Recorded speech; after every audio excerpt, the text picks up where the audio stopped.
What is a passport? Okay, passport bros are men that are so fed up with Western. Increase your value, protect your seed, pursue your purpose. Hey man, welcome back to Nomadically Speaking. Before I get cursed out, before I run into a bunch of problems, I want you to know that guess what? On this channel, we speak from a nomadic standpoint. In no way am I inferring good or bad on the subject matter at hand. I'm just speaking from a nomadic standpoint. I have no dog in the fight. But the notion of the passport bro has been, going wild on social media ever since Austin Holloman stepped on the scene. Before Austin Holloman, you had the various guys that put a lot of good positive energy on the scene for the passport bros. You had Charles Tyler. Rest in peace. You had Taylor Made Dreams putting out good information about the passport bros, and you had various guys that have been traveling to other countries because you know what, they were not finding luck on American soil, or they just didn't feel comfortable about America. You had guys that had the know-how, you had guys that had the ability to travel, and so they did so. But again, before you guys, get mad at me about this subject, just know this is a YouTube channel. This ain't personal, okay? So we are going to dive into the world of passport bros, and I'm going to give you guys a background and the research that I've done and showing you the original passport bros. But before I do that, let me give you guys a basic definition of what a passport bro is. See, a passport bro are men basically who have chosen to seek out foreign women, typically from other countries for relationships. They believe that Western women have been influenced by cultural and societal pressures to behave in a certain way, and that by seeking out foreign women, they can find a more authentic, fulfilling, and harmonious relationship. This is seen as a way to restore the natural balance between masculine and feminine energy and to avoid the wickedness of Western women. Do I agree with that statement? I do not. I understand that there are levels to life, and some guys win domestically and internationally. I happen to be one of those guys, so I don't necessarily subscribe to that ideology, but I do look at myself as a digital nomad. So on a flip side of that passport bro movement is there are a lot of guys that have traveled to other countries because they were having a lot of issues domestically, and that may have been health issues, that may have been lifestyle issues. And so they've chose to live outside of America because they can live a better life. Now, the cost of living in other countries is substantially lower than America, so that gives guys on a fixed budget, retirees, guys that have been in the military and have had, been discharged because of medical reasons, and they live on a pension. That gives those guys an opportunity to live their best life and live on a budget and still get quality. And so for guys that have never traveled, let me explain something to you. Let me be personal for a minute. When you travel, say my first time traveling outside of America, it blew me away how kind, how welcoming a lot of cultures were. It reminded me of, basically going to your grandmother's house and getting that hug, and getting that food and getting that attention that you needed. It's like grandma, it's like Big Mama. And so I completely understand why guys go to other countries to find wives. I mean, granted, a lot of guys go to other countries because they can't compete in America. I put myself in a position where that I can compete. I make the money, where I take care of myself, I'm in shape. So I would consider myself a select man on American soil, but I'm not judging.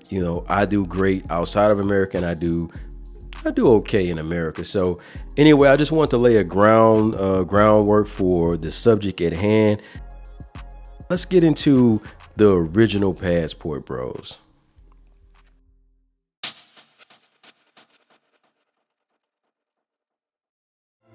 In between the training and waiting for the action to begin, soldiers met the local girls who would one day become their wives.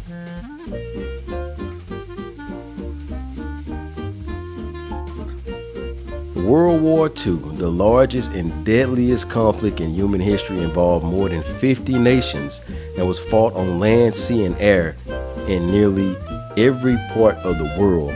Also known as the Second World War, it was caused in part by the economic crisis of the Great Depression and by political tensions left unresolved following the end of World War I. Now see, the war began with Nazi Germany invading Poland in 1939 and raged across the globe until 1945. Now see, by the end of World War II, an estimated 60 to 80 million people had died, including 55 million civilians, and numerous cities in Europe and Asia were reduced to rubble. Okay, see, the legacy of the war included the creation of the United Nations as a peacekeeping force for the world, which is one of the positive outcomes of World War II. Now, during World War II, amidst the chaos and conflict, some women found themselves in relationships and even started families with soldiers from enemy nations. These were complex and often controversial situations where love and personal connections transcended the boundaries of war and politics. Women from countries like Germany, Japan, whose nations were on the opposing side of the conflict, fell in love with soldiers from the allied countries such as the United States, United Kingdom, and Canada. The dynamic of these relationships were multifaceted, ranging from genuine affection to complicated circumstances born on war. And now, in some cases, these connections arose due to chance encounters or through occupations and interactions in wartime zones. Despite the enmity between their respective nations, these women formed emotional bonds with soldiers, leading to marriages and the birth of children. This is just something that I never learned this. I learned so much about the wars and the world wars, but I never learned about this concept. And guys, what we're talking about, these women essentially became what we call war brides. If you would like to learn more about war brides, I'm going to leave a few links for you to check it out. Again, we are basically coming up on the idea of war brides. So let's just keep going. See, the aftermath of these relationships often involved in immense challenges. Now, war brides from Axis nations who had children with soldiers from allied countries faced societal stigma, discrimination, and in some instances, hostility from their own communities. These women and their children sometimes experience isolation and struggle to integrate into their new societies due to the lingering animosity of wartime. See, and in addition to that, the children born to these unions, often referred to as war babies or occupation babies, navigated a complex identity landscape. They grew up in the aftermath of devastating war, grappling with the dual or conflicting national identities and often facing prejudice due to their mixed heritage. Now, for many of these families, the post-war period was marked by efforts to reconcile their identities and histories. And over time, some found ways to embrace their backgrounds and build bridges between nations, contributing to the healing process between former enemies. Now, I hope you guys enjoy the historical background about the original Passport Bros. And for those that don't know, the Passport was created in 1920. I won't go into detail about why, because it's not the basis for the video, but I just wanted to kind of debunk the idea that Passport Bros is a new idea.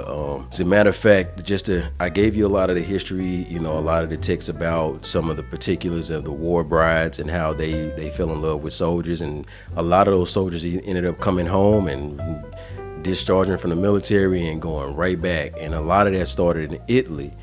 But the most profound piece of the puzzle in my research that I found that is what happened was a lot of the soldiers said when they went to these warring countries, they just found the people to be very accommodating, beautiful, and warm, and they fell in love with the culture. Now, this started in 1945. Here we are in 2024, and there are guys who are getting their passports and they're going to other countries and they're finding their tribe. Now, I know it's a lot of social dynamics to the situation where people talk about the negatives, but let's talk about the positives. In this video, it's all positive. I want to share something with you guys. I was always told to find your tribe. Go where you're celebrated, not tolerated. I'm not saying that all America is bad. I'm saying that some guys find better luck on different soil, and there's nothing wrong with that. And so this is a celebration of the Passport Bros. This isn't a humiliation of the Passport Bros. This is a way to bridge the gaps. And so that if you have never heard of it and you do have a negative connotation about what a Passport Bro is, I just wanted to give you guys a positive spin on this. These are guys that have realized that they have better luck. They found their woman, their tribe on native soil. They've left their domestic locations and decided that they would be better off in international location, a different location. There's absolutely nothing wrong with that.